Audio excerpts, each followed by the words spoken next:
Shalom saudara, jumpa lagi dalam Renungan Harian GP Grace Pangkal Pinang. Hari ini kita akan membahas pertanyaan ke-30 dari The New City Catechism. Mari kita awali dengan doa. Bapa, bersyukur untuk hari ini, terima kasih untuk segala anugerah Tuhan, kebaikan Tuhan, pemeliharaan Tuhan. Hari ini kembali kami akan merenungkan kebenaran firman-Mu. Mohon pimpinan, perlengkapi kami dengan hikmat Tuhan. Terima kasih Bapa, demi nama Tuhan Yesus kami berdoa. Amin. Pertanyaan ke-30, apakah iman kepada Yesus Kristus itu? Jawabannya, iman kepada Yesus Kristus adalah mengakui segala kebenaran yang Allah nyatakan dalam firman-Nya. Percaya kepadanya, juga menerima dan bersandar padanya saja untuk keselamatan yang Dia berikan kepada kita dalam Injil. Galatia 2 ayat 19b sampai 20. Aku telah disalibkan dengan Kristus, namun aku hidup, tetapi bukan lagi aku sendiri yang hidup, melainkan Kristus yang hidup di dalam aku. Dan hidupku yang kuhidupi sekarang di dalam daging adalah hidup oleh iman dalam Anak Allah yang telah mengasihi aku dan menyerahkan dirinya untuk aku. Saudara, di dalam Efesus 2 ayat 8, Paulus juga menuliskan, sebab karena kasih karunia kamu diselamatkan oleh iman. Jadi keselamatan adalah anugerah Allah. Keselamatan bukan sesuatu yang bisa kita dapatkan, meskipun banyak orang merasa seperti itu. Keselamatan bukan sesuatu yang bisa kita capai, tetapi sesuatu yang harus diterima. Dan kita perlu memahaminya sejak awal dengan jelas kebenaran ini. Keselamatan bisa terjadi seketika, seperti yang terjadi pada Sakeus ketika Yesus masuk ke rumahnya. Yesus berkata, hari ini telah terjadi keselamatan kepada rumah ini. Keselamatan bisa terjadi pada saat iman itu ada.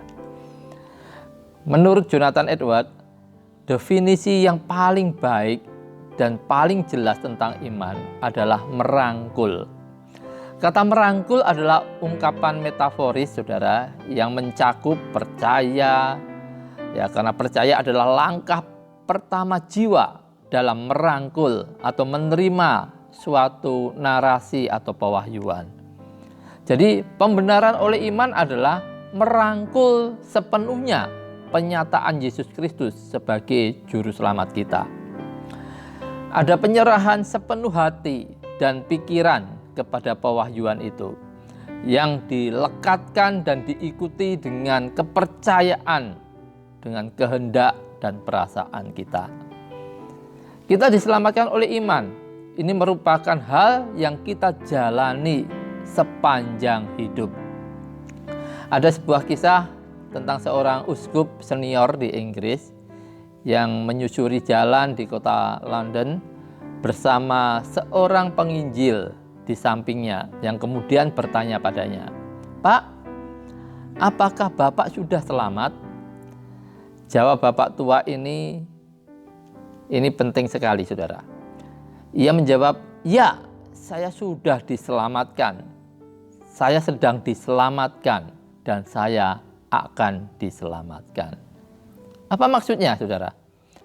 Maksudnya, ia dapat menengok ke belakang ketika saat ia percaya kepada Kristus dan datang kepadanya dengan iman dan pengharapan, dan ia mengalami keselamatan.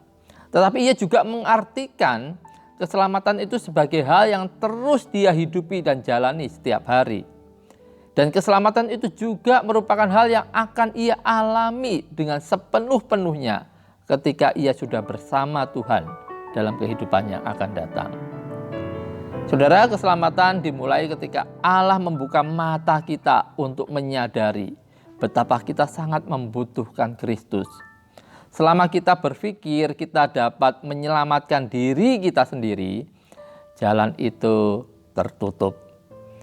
Diselamatkan itu seperti sedang dalam keadaan tenggelam dan menyadari bahwa saudara tidak dapat menyelamatkan diri sendiri dan seseorang harus datang untuk menyelamatkan saudara. Dan saudara hanya perlu rileks dan diselamatkan karena saudara tak berdaya, saudara tidak bisa berenang dan akan tenggelam. Satu-satunya yang dapat kita kontribusikan untuk keselamatan kita adalah keadaan kita yang berdosa, yaitu agar kita bisa datang pada Allah dengan kesadaran akan kebutuhan kita dan merendahkan diri, datang dengan iman, bertobat dari dosa, dan mengakui di hadapan Allah bahwa kita membutuhkan Dia. Itulah awal keselamatan. Paulus di Roma 10 berkata bahwa setiap orang yang memanggil nama Tuhan akan diselamatkan. Saudara, kita hidup pada zaman di mana banyak orang menolak bahwa iman kepada Kristus itu penting untuk menjadi anak Allah dan ahli waris kehidupan kekal. Ingat, Yesus berkata, "Akulah jalan dan kebenaran dan hidup. Tidak ada seorang pun yang datang kepada Bapa kalau tidak melalui aku." Dialah jalan keselamatan kita. Pesan ini juga disampaikan oleh para rasul. Ketika berkhotbah di Kisah Para Rasul 4, Petrus berkata, "Tidak ada nama lain yang diberikan kepada manusia yang olehnya kita dapat diselamatkan." Jadi keselamatan hanya dapat diperoleh melalui iman kepada Yesus Kristus. Amin. Tuhan Yesus memberkati.